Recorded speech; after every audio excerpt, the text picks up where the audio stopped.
അസ്സലാമു അലൈക്കും വറഹ്മത്തുള്ളാഹി വബറകാതുഹു. ഇമാജിൻ, ഇത് നമ്മളുടെ അവസാന റമളാനാണെന്ന് അള്ളാഹു തീരുമാനിച്ചാൽ ഇനി നോമ്പില്ല, ഇനി തറാവീഹില്ല, ഇനി ഇഫ്താർ കാത്തിരിപ്പമില്ല.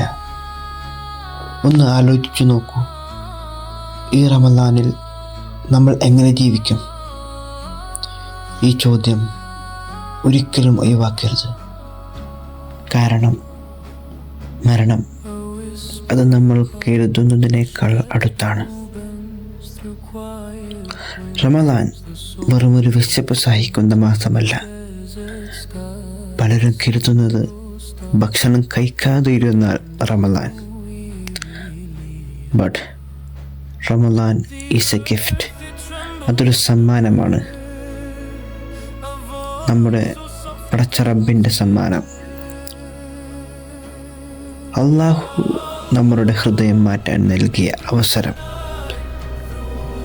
നമ്മൾ എത്ര റമളാനുകൾ കടന്നുപോയി, പക്ഷേ എത്ര റമളാനുകൾ നമ്മളെ മാറ്റി. കഴിഞ്ഞ റമളാൻ ഓർമ്മയുണ്ടോ? നമ്മൾ പല പ്ലാനുകളുണ്ടാക്കി. കൂടുതൽ ദുആ, കൂടുതൽ ഖുർആൻ, കൂടുതൽ നമസ്കാരം. പക്ഷേ നമ്മളുടെ ജീവിതം ദുനിയാവിന് വേണ്ടി തിരക്കിൽപ്പെട്ടുപോയി. ഫോൺ, സോഷ്യൽ മീഡിയ, ജോലി, സമയം നിശബ്ദമായി കടന്നുപോയി. ഇനി നമുക്ക് ചിന്തിച്ചു നോക്കാം. ഈ റമളാൻ നമ്മളുടെ അവസാന അവസരമാണെങ്കിൽ അള്ളാഹു പറയുന്നു, റമളാൻ നിങ്ങൾക്ക് തഖ്വ നേടാൻ നൽകിയതാണ്.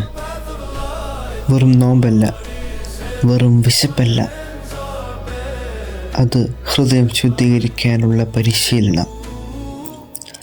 റമളാൻ ഒരു സ്കൂളാണ്, നമ്മളുടെ ആഗ്രഹങ്ങൾ നിയന്ത്രിക്കാൻ പഠിപ്പിക്കുന്ന സമയം. നമ്മളെ ആരും കാണുന്നില്ലെങ്കിലും അള്ളാഹുവിനെ ഓർക്കാൻ പഠിപ്പിക്കുന്ന മാസം. ഈ റമളാനിലെ നമ്മളുടെ ജീവിതം മാറ്റണമെങ്കിൽ നമുക്ക് ഈ 3 കാര്യങ്ങൾ ചെയ്യാം. അതിൽ ആദ്യത്തേത് എന്നും എപ്പോഴും നമസ്കാരമാണ്. രാത്രിയിൽ 2 റക്അത്ത് അധികം നമസ്കരിക്കുക. കേൾക്കുമ്പോൾ വളരെ എളുപ്പവും ചെറുതാണ്, പക്ഷേ സ്ഥിരതയോടെ ചെയ്യണം. രണ്ടാമത്, ഓരോ ദിവസവും ഒരു പേജ് ഖുർആൻ വായിക്കുക. കുറച്ച് മതി, പക്ഷേ അത് നിലനിർത്തണം. മൂന്നാമത്, ഉറങ്ങുന്നതിന് മുമ്പ് സത്യസന്ധമായി ഉള്ളിൽ നിന്ന് നിഷ്കളങ്കമായി പടച്ചറബിനോട് ദുആ ചെയ്യാം. ഒരു കുട്ടി തൻ്റെ അച്ഛനോട് എങ്ങനെയാണോ സംസാരിക്കുന്നത് അതേപോലെ അള്ളാഹുവിനോട് സംസാരിക്കുക. അത്രത്തോളം നിഷ്കളങ്കമായി സംസാരിക്കുക.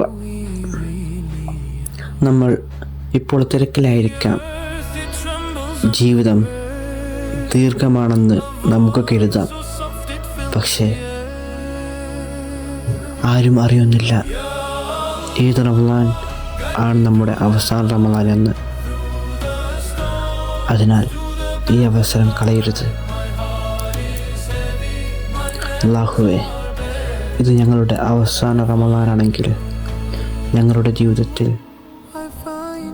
ഏറ്റവും വലിയ റമളാനാക്കണമേ. ഞങ്ങളുടെ പാപങ്ങൾ പൊറുക്കണമേ. ഞങ്ങളുടെ ഹൃദയം നിർവ്വയിലാക്കണമേ. ഞങ്ങളുടെ നോമ്പ് സ്വീകരിക്കണമേ. ആമീൻ, ആമീൻ.